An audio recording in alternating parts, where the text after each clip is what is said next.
नमस्कार मित्रांनो. स्वर्ग नरक, आकाश पाताळ हे सर्व ह्या सृष्टीचा एक भाग असतात. पण असतं कुठे हे सगळं? खरं तर कुठेही असू शकतं. प्रत्येकाला आपले भोग याच जन्मात भोगायचे असतात.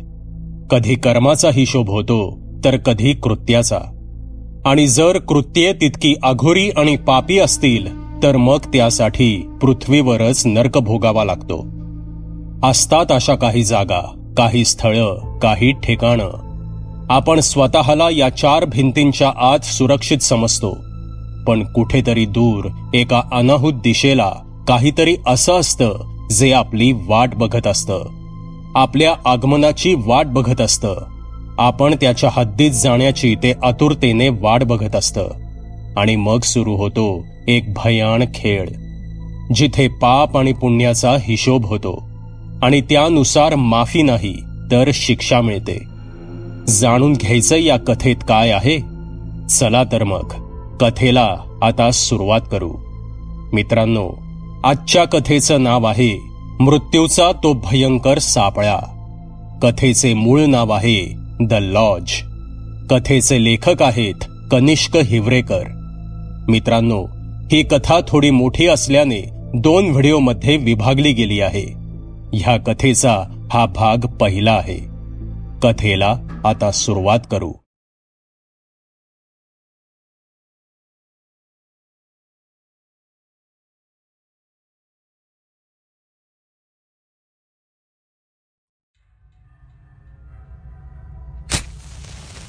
अंधार पटलावर एक सूक्ष्म ठिणगी चमकली आणि विझून गेली. त्याच अंधारात 2 आवाजांची कुजबूज सुरू होती. एक बाईचा आवाज होता, रडका, थरथरता, भीतीने कापणारा. शांत बस, आवाज करू नकोस. शक्य तितका आवाज खाली ठेवत तो कुजबुजला. पुन्हा एकदा तशीच ठिणगी चमकली आणि विझून गेली. 1-2 वेळा ठिणगी चमकली आणि मग अचानक काडेपेटीची लवलवती ज्योत पेटली. प्राणवायू गिळत भडकून परत ती ज्योत शमली.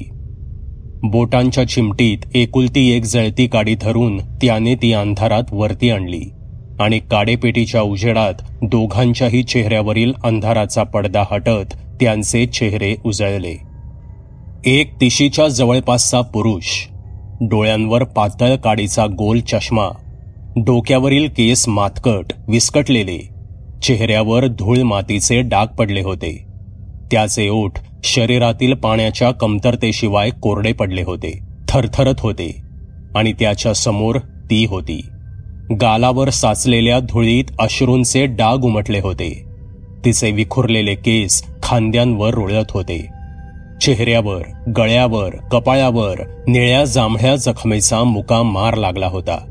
तिच्या डोळ्यात मरणासन्न भीती तरळत होती. तिचं अंग भीतीने लटलट कापत होतं. हवा लागून जसं पीस फडफडतं तसे तिचे ओठ अजून सुद्धा फडफडत होते. मध्येच तिची हुंकार निघाली तसे त्याने पटकन आपलं बोट वरती आणत तिला शुष्कारलं. प्रतिसादाखातर तिने त्याच्या खांद्यावरील सदरा आपल्या दोन्ही मुठीने गच्च आवळून धरला. पण तिची पकड कमी रक्तदाबामुळे सैल पडत होती. त्यांच्या सभोवताली काळोखाशिवाय आणखी कशाचेही अस्तित्व नव्हतं. घुसमटणारा, श्वास गुरफटून टाकणारा काळोख. काडेपेटीची काडी पेटवून आपण कुणाला आपला ठाव तर दिला नसेल ना?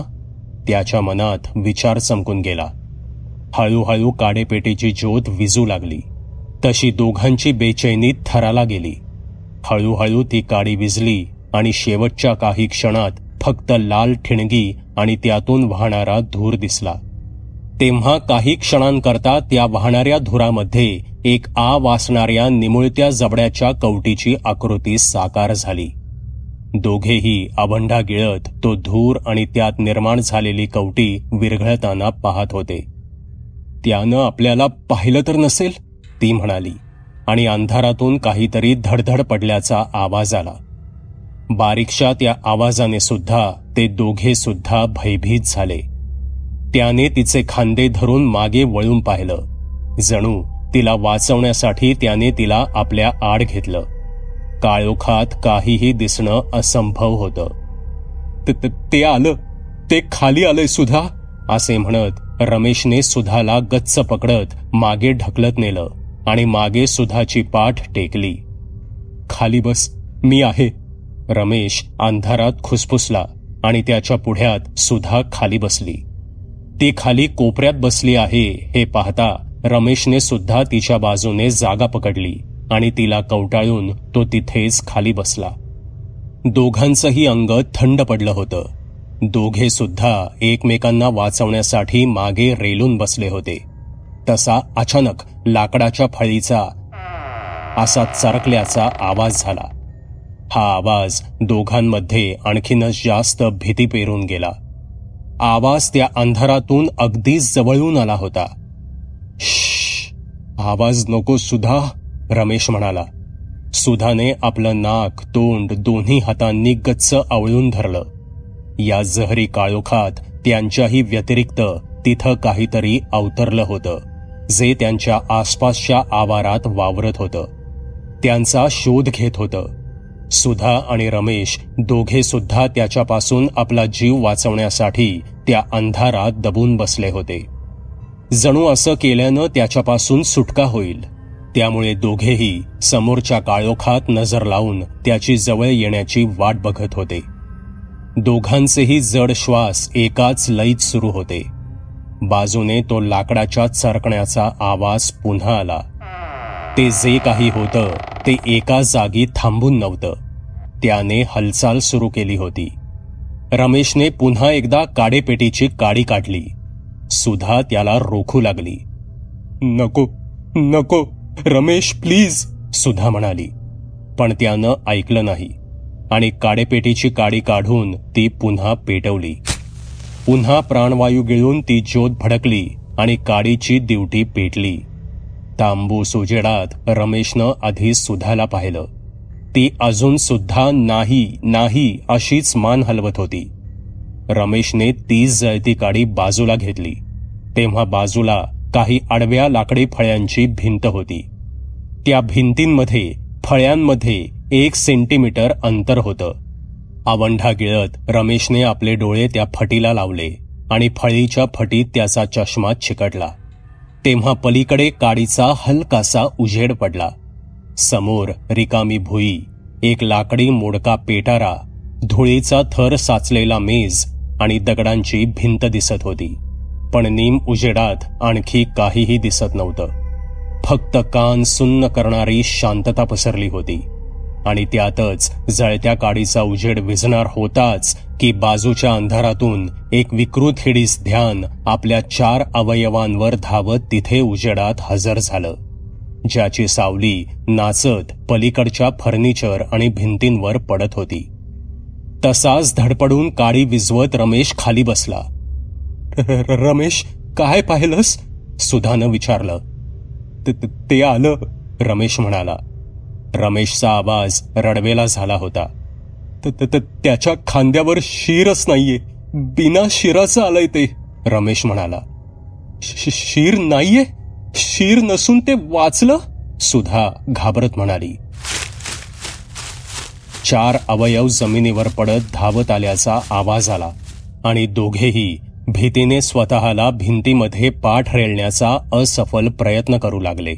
आणि अचानक त्या अंधारातला तो आवाज थांबला.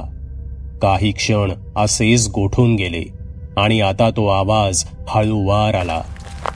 सुधा आणि रमेशने आपले हात एकमेकात घट्ट गुंतवले होते की अचानक त्याच अंधारात वरच्या बल्बची एक निऑन तार तापू लागली.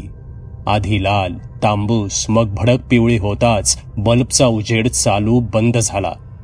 नाही नाही नाही, सुधा म्हणाली. आणि असे होताच क्षणी खोलीतील देखावा नजरेस पडला. समोरच 4 अवयवांवर ते धूळ अवतरलं होतं.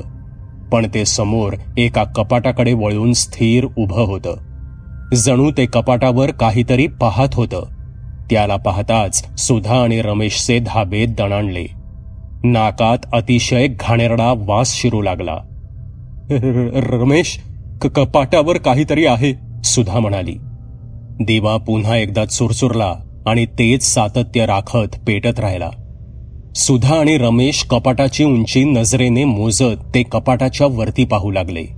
बघता बघता त्यांची नजर वरती गेली आणि एका शेवटच्या क्षणी बल्ब बंद होऊन चालू झालाच होता की कपाटावर ते पांढऱ्या शिप्या तोंडाचं मुंडकं आपला जबडा वासून हसताना त्यांना दिसलं, ज्याचे केस कपाटाच्या कोपऱ्याच्या दोन्ही बाजूने विखरून लटकत होते.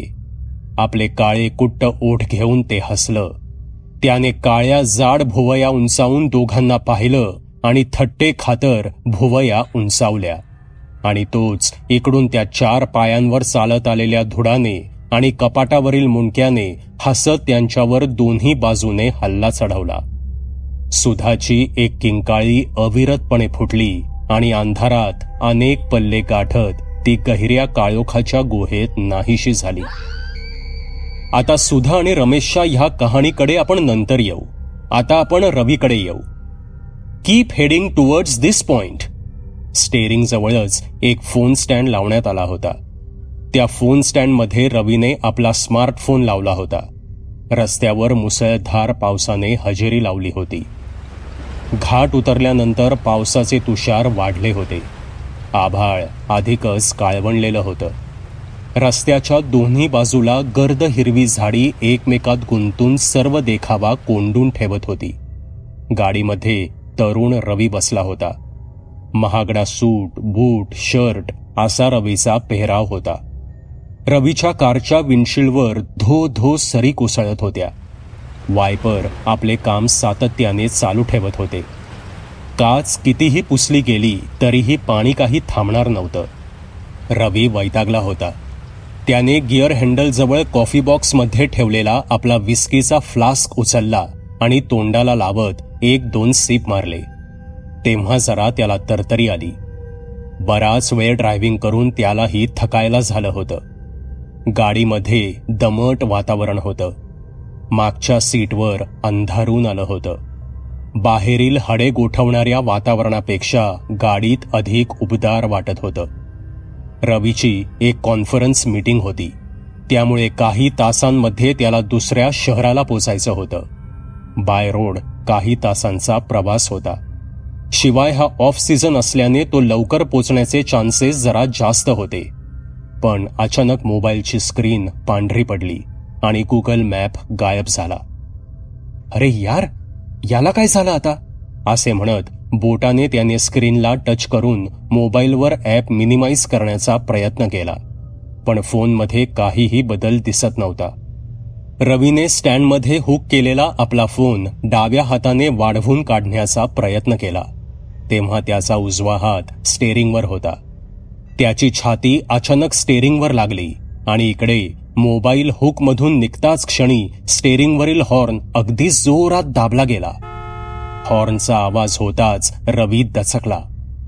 अरे बापरे, असे उद्गार त्याच्या तोंडून निघाले आणि त्याच्या हातून फोन निसटून खाली पडला.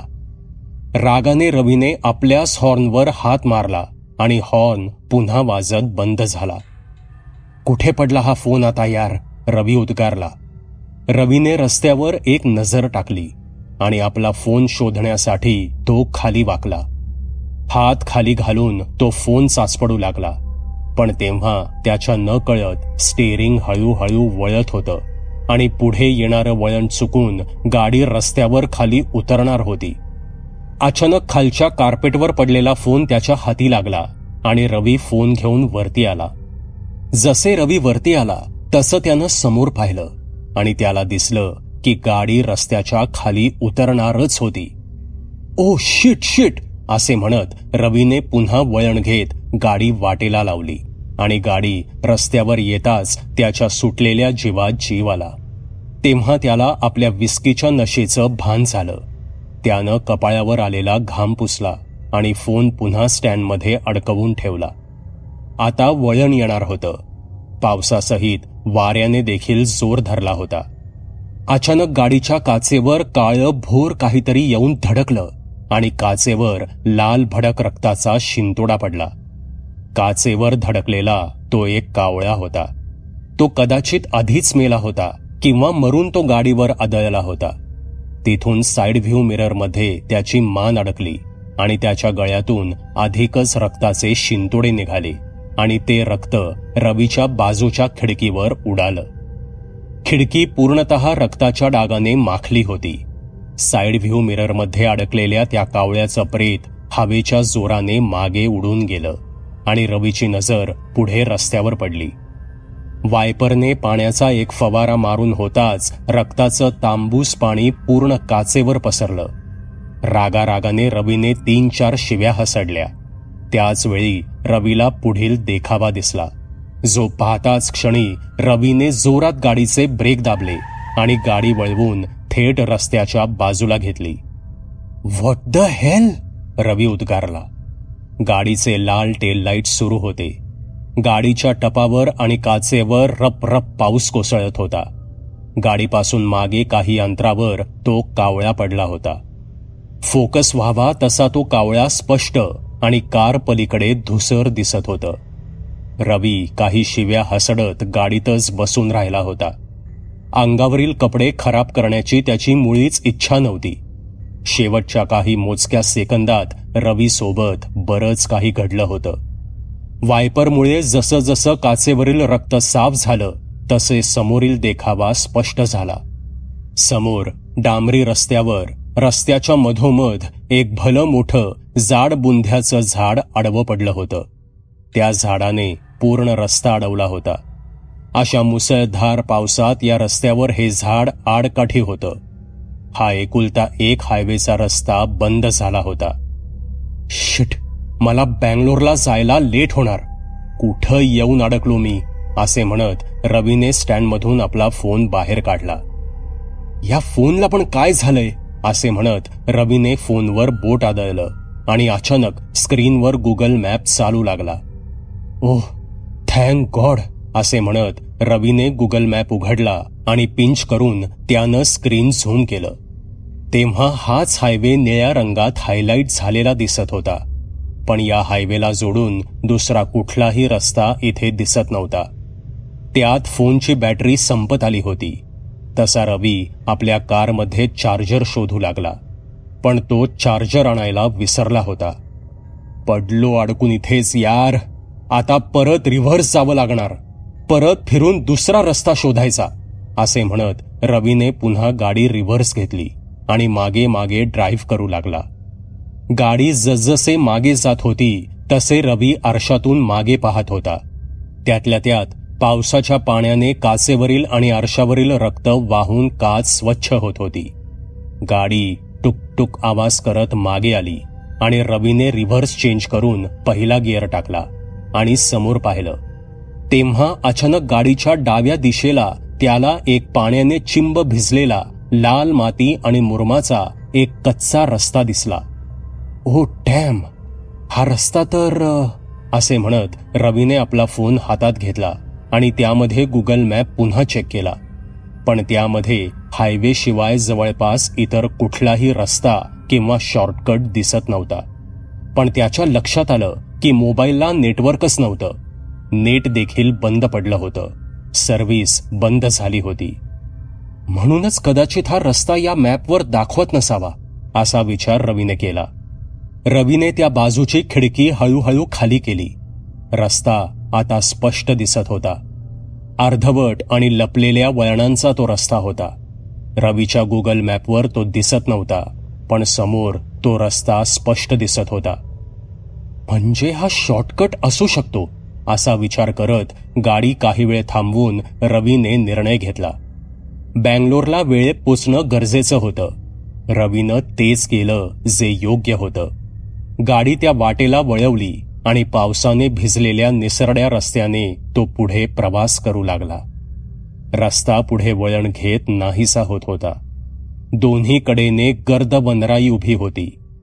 गाडी जशी नवीन वळणाला वळत होती तसा दुतर्फा जंगलाचा भाग अधिकच घनदाट भासत होता. रस्त्याच्या बाजूला असलेली उंच झाडं आकाशाकडे हात दाखवत उभी होती. पावसाच्या सरी आता विरळ झाल्या होत्या. कणाकणाने एक गहरी शांतता त्या रस्त्यावर झडप घालत होती. कधीही न पाहिलेली वृक्षावळ त्या रस्त्याच्या कडेने वाकून येणाऱ्या त्या रवीला बघत होती. इथे दूर दूरवर कुठेही, अगदी कुठेही पशुपक्ष्यांचा आवाज नव्हता. या वाटेनं पुढे गेल्यास एखादं गाव किंवा हायवे नक्कीच लागेल या आशेने तो पुढे जात राहिला. आणि काही झाडी मागे पडली तेव्हा अचानक रस्त्याच्या कडेलाच एक मोडकळीस आलेलं लोखंडी फाटक त्याला दिसलं. त्या फाटकावर एक जुनी पाटी लटकत होती, ज्यावर अर्धवट शब्द लिहिले होते, दी हेवन लॉज. आणि त्या मोडकळीस आलेल्या लोखंडी फाटकासमोर येताच रवीने आपली कार सावध थांबवली. हळूहळू त्याने कारची खिडकी खाली घेतली आणि समोर उभं असलेलं दृश्य त्याच्या नजरेत उतरू लागलं. फाटकाच्या पलीकडे एक अरुंद वळणावळणाचा रस्ता जमिनीवर कोरलेल्या जणू एखाद्या जुन्या स्मरणरेषेसारखा आत जात होता. काही मीटरवर तो रस्ता एका विस्तीर्ण लालसर मातीच्या मैदानात विरत होता. त्या मोकळ्या मैदानाच्या मध्यभागी अत्यंत शांतपणे आणि भेदक गूढतेने एक भव्य 3 मजली प्रशस्त इमारत उभी होती. जणू काळाच्या ओघात सुद्धा अभिमानाने टिकून राहिलेली आणि एखादी विस्मरणात गेलेली ती वास्तू होती. इमारतीच्या पुढे थोडं अंतर सोडलं की जमिनीवर साधारण फूटभर उंचीवर एक निऑन लाल अक्षरांची पाटी लावली होती, द हेवन लॉज. सध्या तरी ते निऑन लाईट बंद होते, पण पाटीवरचं धुसर तेज आणि इलेक्ट्रिक वायरचा आकृतिबंध सांगत होता की रात्र पडताच ती पाटी नक्कीच उजळत असावी आणि कदाचित त्याच वेळी या इमारतीचं खरं रूप जागं होत असावं. ती इमारत लाकूड आणि काळसर दगडांपासून उभारली होती. वेळ, काळाच्या धक्क्यांनी आणि हवामानाच्या झळांनी ती थकलेली दिसत होती, पण त्यात एक प्रकारचा विकट गौरव होता. तिचं संपूर्ण बांधकाम पाहता ती कमीत कमी 100-150 वर्षांपूर्वीची वाटत होती आणि तिच्या इतिहासाच्या खुणा भिंतींवर उमटल्यासारख्या भासत होत्या. सगळ्यात लक्षवेधी होतं ते तिचं मुख्य द्वार, एक प्रचंड काळसर लाकडाचा दरवाजा जो अजूनही बंद होता, जणू तो कोणाच्या तरी येण्याची वाट पाहत होता. रवीने आपली SUV कार फाटकाच्या बाहेर उभी केली. खिडकीची काच खाली करून त्याने खिडकीतून बाहेर हात काढला आणि पावसाचा अंदाज घेतला. पावसाच्या रिमझिम सरी सुरू होत्या. रवीने हात आत घेतला आणि खिडकी बंद केली. एक वेळ मागे पुढे दोन्हीकडे रस्त्याचा अंदाज घेतला, पण दोन्ही बाजूने रस्त्याला लपलेलं वळण दिसत होतं. रवीने फाटकातून आत त्या करड्या भिंतींच्या 3 मजली लॉजकडे पाहिलं. आकाशात काळे भोर मेघ घेरा घालून तिथेच भूतासारखे भटकत होते. रवीने आपल्या कारचं इंजिन बंद केलं आणि गाडीचा दरवाजा उघडला. दरवाजा उघडून तो बाहेर येताच अंगाला भयंकर गारवा झोंबला. त्यात त्याचे पायातले लेदरचे बूट न कळत चिखलात पडले. अरे यार, काय ही मचमच, असे म्हणत रवीने हवेतच पाय झाडले आणि त्याच चिखलात दगडधोंड्यांवर पाय ठेवत गाडीच्या समोरून वळसा घालून तो फाटकापाशी आला. फाटकावर येत त्याने ते ओले फाटक हाताने पकडलं आणि आत ढकललं. ओल्या लोखंडी फाटकाचा आवाज अधिकच सरकत गेला आणि मागे गुडघ्या इतक्या गवत आणि झुडपात जाऊन ते फाटक थांबलं. पावसानं भिजलेल्या लाल मुरमाड वाटेवर सूट बूट घातलेला रवी आता लॉजच्या इमारतीच्या दिशेने चालू लागला. रस्त्याच्या दोन्ही बाजूने काटेरी झुडपं होती. लॉजच्या करड्या भिंतींमध्ये काळ्या कुट्ट काचेच्या, कदाचित अंधार भरलेल्या खिडक्या दिसत होत्या. पावसाचा वेग कमी झाला होता. रवीच्या सुटाचे खांदे भिजले होते. चालत रवी त्या इमारतीजवळ आला. त्याने निऑन लाईटशी द हेवन लॉज ही पाटी एक कटाक्ष टाकून पास केली होती. लॉजच्या दाराशी एक लोखंडी गेट होतं. खाली दोन्ही बाजूने काचेचे तावदान होते, पण आतून पडदे असल्याने आतील काहीही दिसणे शक्य नव्हते. दाराबाहेरचे लोखंडी सेफ्टी गेट उघडे होते, पण आतमधील पांढरे रंग उडालेले फिके पडलेले दार मात्र बंद होते. रवीने दाराच्या बाजूला पाहिलं तर एक बेलचं बटन दिसलं. रवीनं ते बेलचं बटन दाबलं आणि आतमध्ये असा बेलचा आवाज घुमत गेला. रवीने दारावर हात ठेवून थोडी मान झुकवून आतून कोणी येतंय का हे ऐकण्याचा प्रयत्न केला, पण कोणीच आलं नाही. रवीने पुन्हा एकदा बेल वाजवली आणि ह्यावेळी 2 पेक्षा अधिक वेळा वाजवली. तेव्हा संपूर्ण इमारतीमध्ये आतपर्यंत अगदी काना कोपऱ्यात तो आवाज घुमत गेला. रवीने दारावर जोरात थाप मारली, पण दरवाजा काही उघडला नाही. रवी समोरच्या पायऱ्या उतरून खाली आला आणि दोन्ही बाजूच्या काचेच्या तावदानासमोर तावदानामागील पडद्यामध्ये कुठे फट किंवा सांध दिसते का ते पाहू लागला. पण कुठेही फट किंवा सांध दिसत नसल्याने रवी वैतागला. बाजूला कुठे खिडकी आहे का ते पाहण्यासाठी तो डाव्या बाजूने होत मागे आला. तिथे 1-2 खिडक्या होत्या आणि जवळच एक विचित्र काळ्या कुट्ट खोडाचं चिंचेचं झाड होतं. डेरेदार ओबडधोबड फांद्या आणि त्याचा बुंधा मात्र पोट फुगलेल्या गर्भवती स्त्रीसारखा फुगलेला होता. विकट पद्धतीने त्याचा बुंधा एका विकृतीने झुकला होता. झाडाच्या वर निमुळत्या पानांच्या गराड्यातून खाली सुटाबुटामध्ये फेऱ्या मारणाऱ्या वैतागलेल्या रवीला काहीतरी जणू पाहत होतं. रवीला एक खिडकी दिसली आणि तो त्या खिडकीत आला. अचानक त्या शांततेमध्ये वरच्या झाडीतून खुसफुस झाली आणि रवीने गर्रकन वळून वर झाडात बघितलं. चिंचेचं झाड त्या नव्या पाहुण्याला जणू काही वाकून निरखून पाहत होतं. रवीने क्षणभर थांबून पुन्हा तो आवाज येतो का हे लक्षपूर्वक ऐकलं. तो झाडांच्या फांद्यांमध्ये काहीतरी शोधत होता. नक्कीच तो त्या आवाजाचा उगम शोधत होता, पण काहीच नव्हतं. रवी खिडकीच्या काचेकडे वळाला. त्याने आत पाहिलं. आतला देखावा दिसत होता. आतमध्ये स्टीलचा किचन काउंटर होता. म्हणजे ही खिडकी किचनची होती, पण किचन रिकामं होतं. आत भिंतीला कास्ट आयर्नचे पॅन लटकत होते. काळ्या आणि करपलेल्या कढई लटकत होत्या. मांडणीमध्ये प्लेट्स आणि वाट्या दिसत होत्या.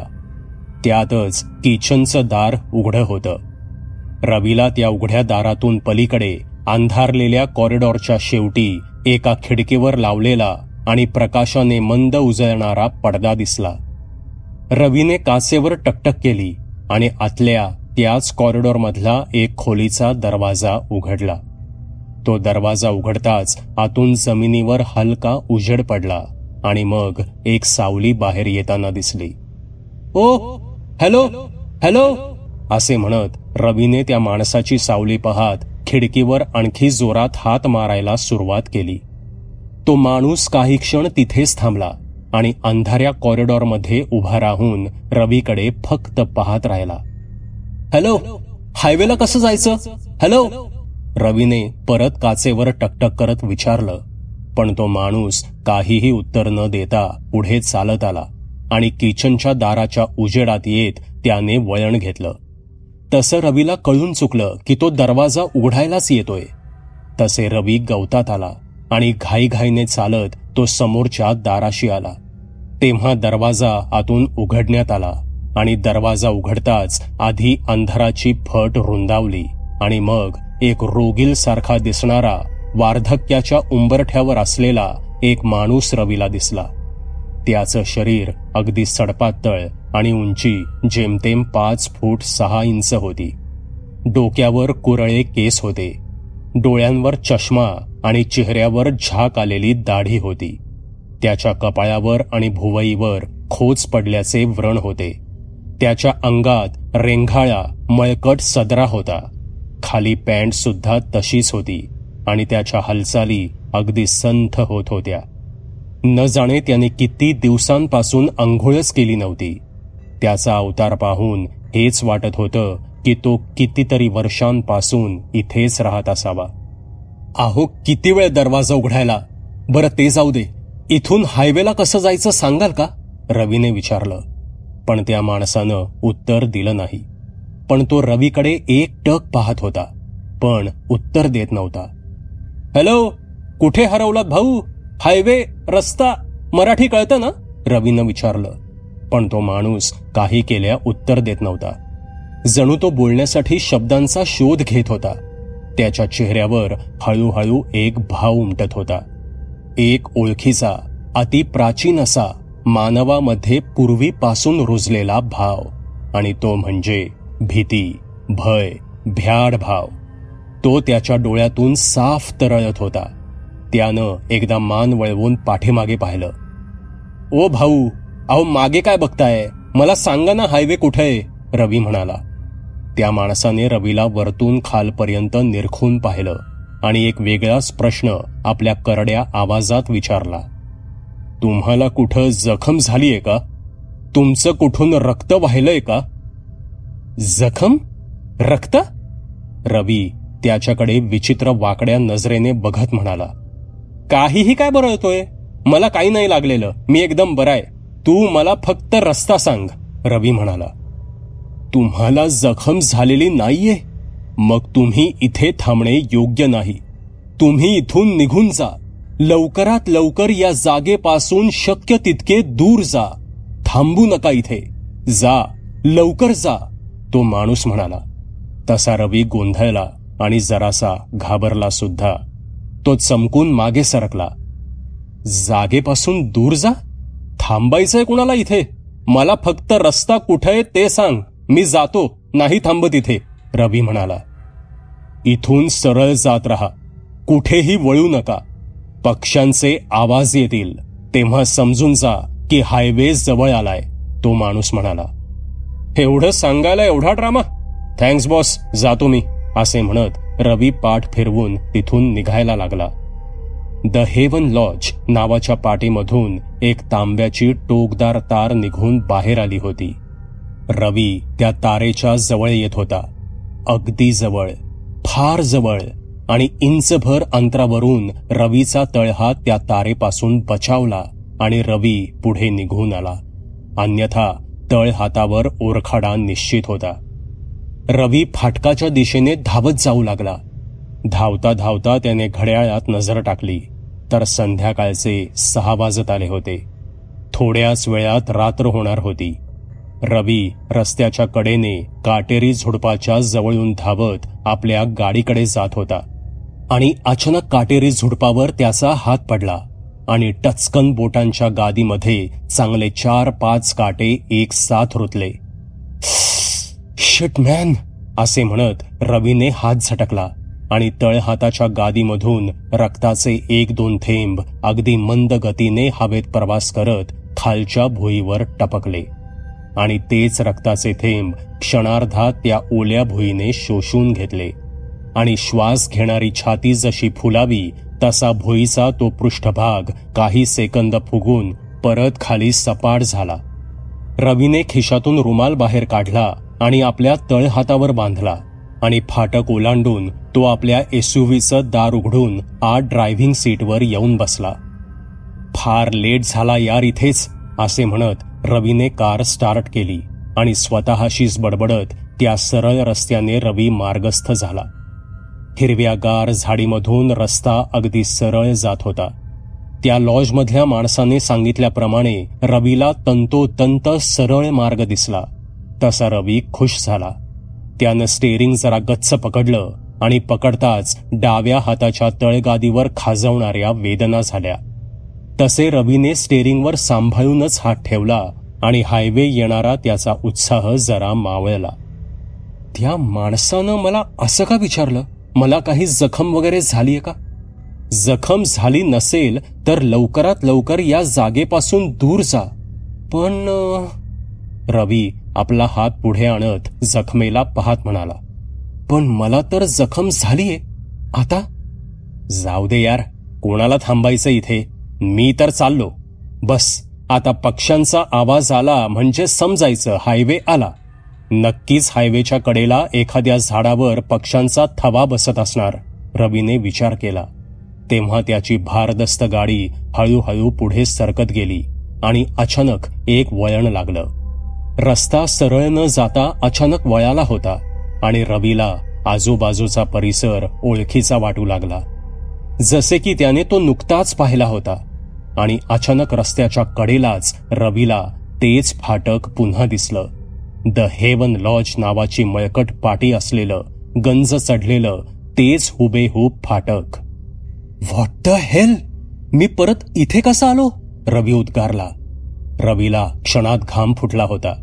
रवी त्याच लॉजच्या रस्त्यावर आला होता. रवी आता चिडला, पण तो गाडीमधून खाली उतरला नाही. गाडी फाटकावर उभी करून त्यानं 1-2 जोरदार हॉर्न वाजवले. हॉर्नच्या आवाजाने लॉजच्या इमारतीपर्यंत धाव घेतली आणि खालच्या एका खिडकीच्या पलीकडे लहानशी हालचाल दिसली. पडदा बाजूला सारून कोणीतरी डोकावत होतं. तोच वयस्क माणूस डोकावून पाहत होता, पण तो लॉजच्या इमारतीमधून बाहेर यायला नाकारत होता. हा बाहेर का येत नाहीये, असे म्हणत रवीने कारचा दरवाजा उघडला आणि दरवाजा उघडून रवी खाली उतरला. यावेळी फाटकाला त्यानं सरळ लाथ मारली आणि फाटक जाऊन झुडपात अडकलं. तावातावाने रवी पुढे चिखलात चालत आला आणि क्षणभर त्या काटेरी झुडपावर त्याची नजर गेली. फारच विचित्र वनस्पती होती ती, वेगळ्याच प्रजातीची. त्या झुडपावर काटेच काटे होते. काही काटे पांढरे तर काही काट्यांच्या टोकावर लाल रंग चढला होता. रवीने त्याच्याकडे दुर्लक्ष केलं आणि थेट भराभर पावले उचलत तो लॉजच्या दारात आला. दरवाजा वाजवून झाला आणि त्या आतील माणसाने यावेळी जरासाही विलंब न करता दरवाजा उघडला. त्याची नजर रवीच्या हाताला बांधलेल्या रुमालावर पडली. तुमच्या हाताला काय लागलं, त्या माणसानं विचारलं. तुझ्या झुडपाचे काटे रोतले माझ्या हातामध्ये. तू सांगितलेल्या रस्त्याने मी सरळ जात होतो आणि अचानक वळण आलं. ना कुठे पक्ष्यांचा आवाज होता ना कुठे हायवे. त्यात माझा हात सळसळ करतोय, रवी म्हणाला. तो माणूस दरवाजा पूर्ण उघडून बाहेर आला. त्याने रवीचा जखम झालेला हात धरला, पण रवीने तो खेचून घेत तो त्याच्यापासून 2-4 पावले मागे झाला. काय करतोय हे, रवीने विचारलं. तुम्हाला ही जखम फाटकाच्या आत झालीये का, त्या माणसानं विचारलं. हो झालीये. आणि हा काय वाह्यातपणा चालू आहे? जखम न हे न ते. मला रस्ता सांग प्रॉपर, कुठून जाऊ मी नेमका हायवेला, रवीने विचारलं. भुईने रक्त चाखलंच. आता हिशोब होणार. तुम्ही इथून जाऊ शकत नाही. तुमची निवड झालीये. तुम्ही इथून जाण्याचा प्रयत्नही करू नका. रस्ता सापडणार नाही. जोपर्यंत हिशोब पूर्ण होत नाही तोपर्यंत कधीच रस्ता सापडणार नाही, तो माणूस म्हणाला. हे बावळट, कसला हिशोब? काय हिशोब? हे बघ मी जाऊन दाखवतो. दम असेल तर अडवून दाखव मला, रवी म्हणाला. पण तो माणूस रवीला अडवा आला. प्लीज इथून जाऊ नका. असे जाऊ शकत नाही तुम्ही. तुम्ही जेवढा प्रतिकार कराल तेवढे ते जास्त संतापतील, तो माणूस म्हणाला. कोण संतापतील? मला कोण अडवून तर बघू दे. माझ्या गाडीने उडवून लावीन त्यांना. जातोय मी, चल हो बाजूला, असे म्हणून रवीने त्या माणसाला बाजूला ढकलून दिलं आणि आल्या मार्गाने तो कारकडे चालत जाऊ लागला. पण तो माणूस पुन्हा धावत धावत रवीच्या मागे आला आणि धापा टाकत तो रवी सोबत चालू लागला. जा, खुशाल जा, पण एक लक्षात घ्या, सूर्य मावळला की कुठेही थांबू नका. तुम्ही फिरून फिरून इथेच याल आणि अध्यात मध्यात काहीही दिसलं, अगदी काहीही दिसलं तरीही इथेच या. जर तुम्ही वारंवार त्याच मार्गाने फिरत राहिलात तर मग तुमची खैर नाही. ते तुम्हाला सोडणार नाहीत. हिशोबापूर्वी त्यांचा अंतिम निर्णय तुम्हाला मान्य करावा लागेल. तुम्हाला वेडबीड लागलंय का? चल बाजूला घाल तुझी, रवी म्हणाला. तो माणूस रवी सोबत फाटकापर्यंत त्याला न अडवता धावत गेला. रवीने फाटक ओलांडलं आणि आपल्या कारचा दरवाजा उघडून त्याने कारमध्ये प्रवेश केला. गाडीचं इंजिन स्टार्ट केलं आणि तिथून चालता झाला. हा सुद्धा मरणार, हा ऐकणार नाही, असे म्हणत तो चष्मिश माणूस लॉजच्या इमारतीकडे जायला निघाला होताच की द हेवन लॉज नावाची निऑन लाईट्सची पाटी आपल्या रंगात चमकत बंद झाली.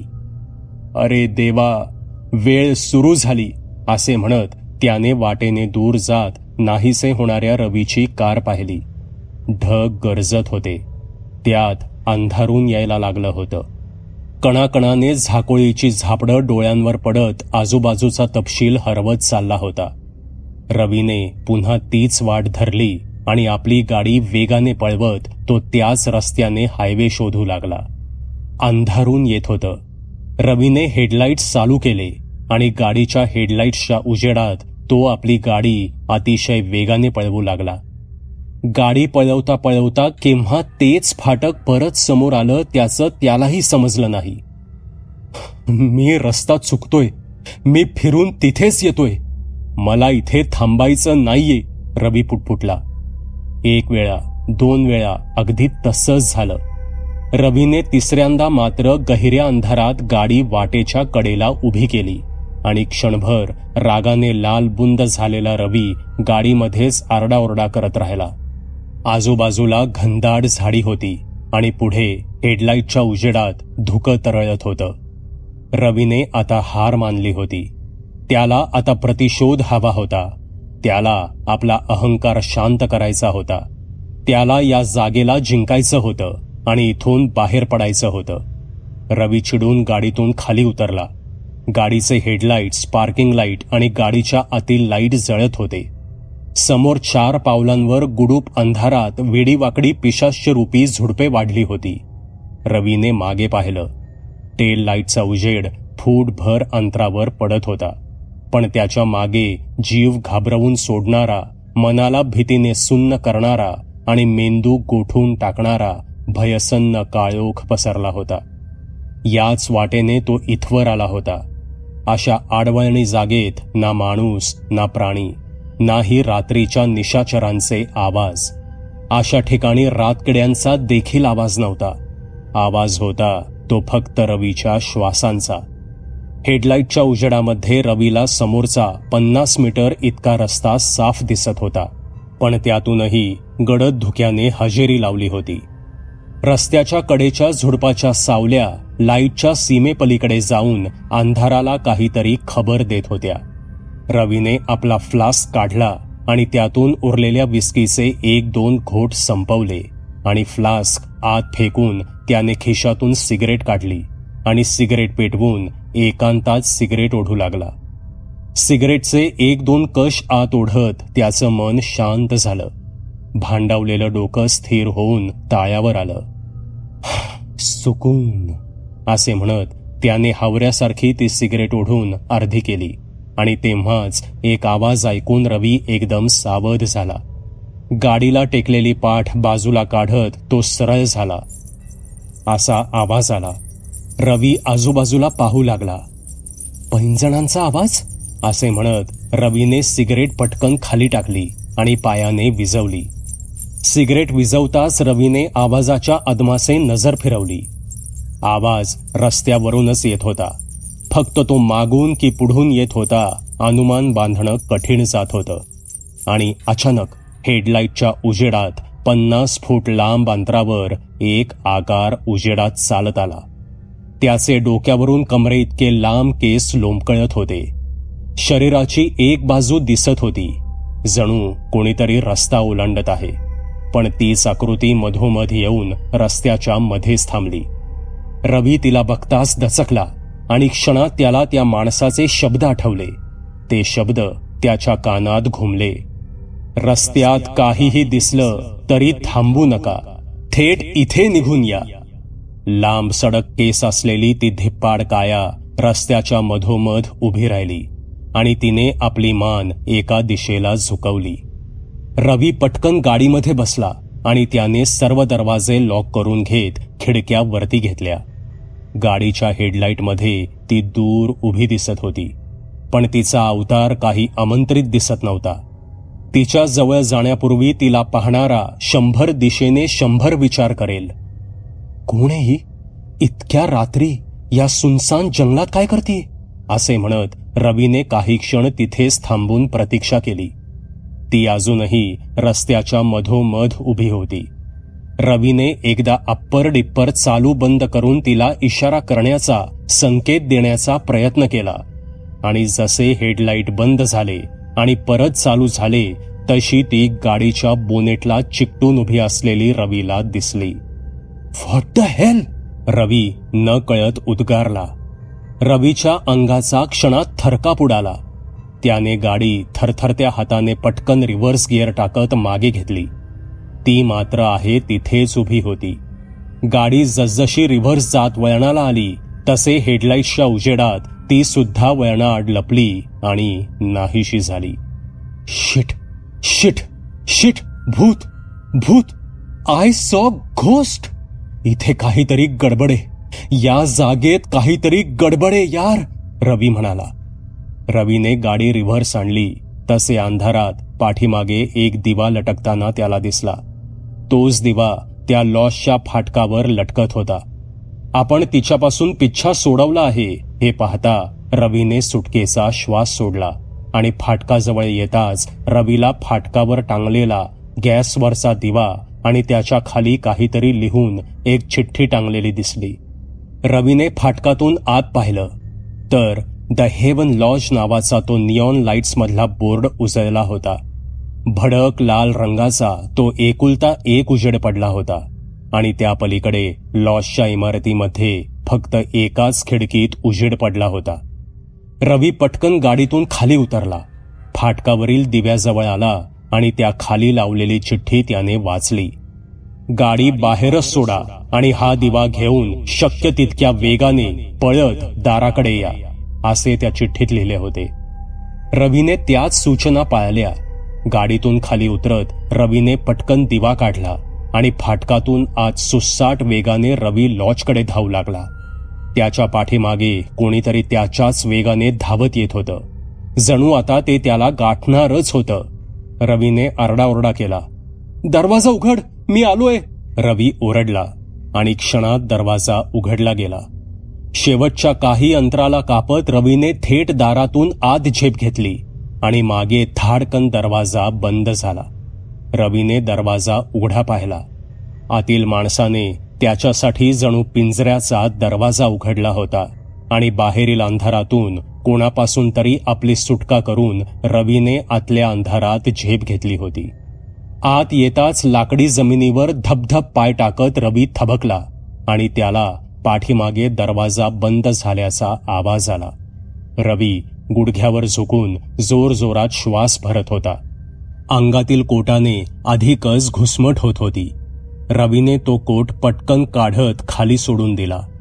त्याच्या चेहऱ्यावर दरदरून घाम फुटला होता. सदऱ्याच्या बाहीने रवीने कपाळावरील घाम पुसला आणि धापा टाकत त्याने सावकाश मागे वळून बंद झालेल्या दाराला पाहिलं. तो माणूस तिथेच बाजूच्या काचेवरील पडदा सारून बाहेर काहीतरी बघत पाठमोरा उभा होता. रवीने त्या जागेचा आढावा घेतला. रवी दाराकडे आणि त्या माणसाकडे पाहत होता. ही लहानशी लॉबी होती. ती अंधारलेली होती, पण कुठून तरी तिथे उजेड पडत होता. रवीने उजवीकडे रिसेप्शन डेस्क पाहिला, जो पूर्ण उजव्या कोपऱ्यात व्यापला होता. त्यावर धूळ जमा होती. मागे एक छोटं कपाट होतं. रवीने त्याच हाताने फिरून पाहिलं तर मागच्या कोपऱ्यात उजवीकडे एक छोटा आणि डावीकडे एक मोठा कॉरिडॉर होता, जिथून मघाशी खिडकीवाटे रवीने त्या माणसाला येताना पाहिलं होतं.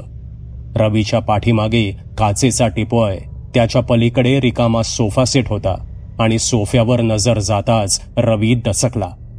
सोफ्यावरची भिंत आरशाने व्यापलेली दिसत होती.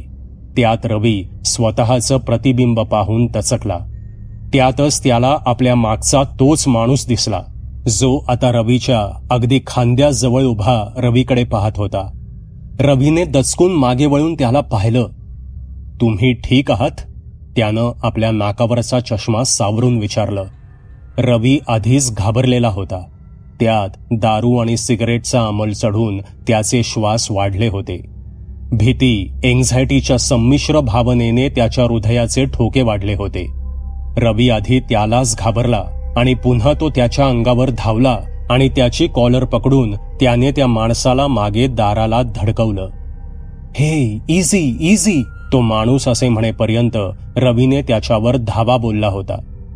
काय चालू आहे इथे? काय चालू आहे इथे? रवी त्याच्यावर भडकला, पण त्याचे हात आणि पूर्ण शरीर भीतीने लटलट कापत होतं. रवी त्याच्या तोंडावर जाऊन ओरडत होता. माझ्यावर राग काढून काहीही मिळणार नाही तुम्हाला, तो माणूस म्हणाला. 1 मिनिट, वेट अ मिनिट, हा प्रँक आहे होय ना? इथे प्रँक चालू आहे बरोबर? रवी म्हणाला. रवी त्याला सोडून मागे आला आणि हात पसरत हसू लागला. कॅमेरा कुठे? गाईज, कोण आहे इथे? I am scared, okay? आता हा जोक नाहीये, बस झाला प्रँक. बाहेर या सगळे, कोण लपले कॅमेरा घेऊन, बाहेर या, असे ओरडत रवी झपाझप चालत त्या मागच्या कॉरिडॉरमध्ये गेला. मग दुसऱ्या कॉरिडॉरमध्ये गेला जिथे किचनचा दरवाजा होता. तसाच चालत रवी पुन्हा लॉबीमध्ये आला आणि कमरेवर हात ठेवून पुन्हा ओरडला. बाहेर या, तुमचं पितळ उघडं पडलंय, मी घाबरलोय, नाईस प्रँक. समोरच तो व्यक्ती गंभीर आवाजात म्हणाला, इथे कोणीही नाहीये, तुमच्या आणि माझ्याशिवाय इथे कोणीही नाहीये. आता रवी सिरियस झाला. काय? रवी म्हणाला. हो, इथे कसलाही विनोद सुरू नाहीये, तुम्हाला कोणीही फसवत नाहीये, तो माणूस म्हणाला. तसा रवी पुन्हा त्याच्या अंगावर आला. तू कोण आहेस? काय नाव आहे तुझं? रवीने विचारलं. मी रमेश, तो माणूस म्हणाला. इथला केअरटेकर आहेस का तू? मॅनेजर आहेस का? हा लॉज तुझा आहे का? बोल, रवीने विचारलं. नाही, हा लॉज माझा नाहीये किंवा मी कोणी इथला मॅनेजर सुद्धा नाहीये, तो माणूस म्हणजेच रमेश म्हणाला. मग कोण आहेस तू? इथे काय करतोयस? बोल, रवीने विचारलं. मी सुद्धा तुझ्यासारखाच एक वाटसरू आहे. कधी काळी मी आणि माझी पत्नी सुद्धा इथून प्रवास करत होतो. तेव्हा रस्त्यात ते झाड आडवं पडलं आणि आम्ही शॉर्टकट घेऊन इथे आलो. तेव्हा रात्र झाली होती. लॉजमध्ये कोणीही नव्हतं. तरीही आम्ही इथे थांबण्याचा निर्णय घेतला आणि तो आमचा आयुष्यातला सर्वात मोठा आणि चुकीचा निर्णय ठरला, रमेश म्हणाला. झाड? ते झाड जे त्या रस्त्यावर आडवं पडलंय ते झाड? ते तर आज पडलं असं दिसतंय, रवी घाबरत म्हणाला. सर्वांना तसंच वाटतं. माझ्या आधी जे इथे येऊन गेले असतील त्यांनाही तसंच वाटलं असावं, रमेश म्हणाला. मग ते झाड कोणी काढत का नाही? का जाणून बुजून लोकांना फसवायला ते पाडलंय? रवी म्हणाला. नाही, त्याबद्दल माझ्याकडे स्पष्टीकरण नाहीये, पण ते झाड सगळ्यांसाठीच पडत नाही. ज्यांची निवड झालीये त्यांच्यासाठीच ते वाट अडवून ठेवतं, रमेश म्हणाला. मला काहीच समजत नाहीये. हा काय प्रकार चालू आहे? कसली फालतूगिरी सुरू आहे इथे? रवी चिडून म्हणाला. पहिले तर तुम्ही शांत व्हा. शिव्या देऊन काहीही मिळणार नाही तुम्हाला. ही जागा कशी आहे हे समजायला वेळ लागेल. इथे जे कोणी येतात ते कायमचे इथेच अडकतात. ही जागा एक कैद आहे.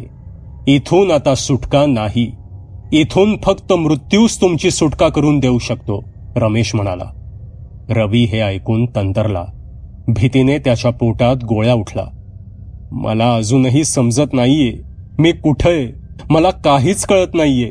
मला चक्रावल्यासारखं होतंय. ती बाई कोण होती आणि तुझी बायको कुठे? काय चालू आहे इथे? रवी घाबरत म्हणाला. रमेशने किचनमध्ये जाऊन त्याच्यासाठी पाणी आणलं आणि त्याला प्यायला दिलं. खाली बसा, मी सगळं सांगतो, पण ऐकल्यानंतर इथून पळून जायचा मूर्खपणा अजिबात करू नका, रमेश म्हणाला. रवी खाली सोफ्यात जाऊन बसला आणि रमेशनं दिलेलं पाणी घटाघट पिऊन त्याने काचेचा पेला रिकामा केला आणि धीराचा श्वास घेतला. Feeling better? रमेशनं विचारलं. रवीने तोंडचं पाणी पुसत होकार भरला. आपल्या हाताच्या भाया खोलत रवीने त्या मागे गुंडाळून घेतल्या आणि दोन्ही गुडघ्यावर कोपरे ठेवत त्याने उंजळीत चेहरा खुपसला. डोळे बेडकासारखे मोठे करून रवी रमेशकडे बघू लागला. अंधार काय इथे इतका? दिवा लाव, रवी म्हणाला. इथे दिवे नाहीयेत, अंधारच आहे. नंतर खोलीत असेल दिवा, रमेश म्हणाला. तो काय बोलला हे रवीला समजलं नाही. रमेशने जवळची एक खुर्ची कार्पेटवर ओढली आणि त्यावर बसत तो बोलू लागला. काही गोष्टी क्लिअर करतो, म्हणजे पुढे मी जे सांगणार आहे ते समजण्यास तुम्हाला सोपे जाईल. त्याचं बोलणे ऐकून रवीने होकार भरला आणि तो म्हणाला, सांगा प्लीज, लवकर सांगा हे सर्व काय सुरू आहे. मी कुठे अडकलोय? सबस्क्राईब करा एटी स्टोरी टेलर चॅनलला आणि बेल आयकन दाबून ऑलवर क्लिक करा आमचे व्हिडिओज सगळ्यात आधी बघण्यासाठी.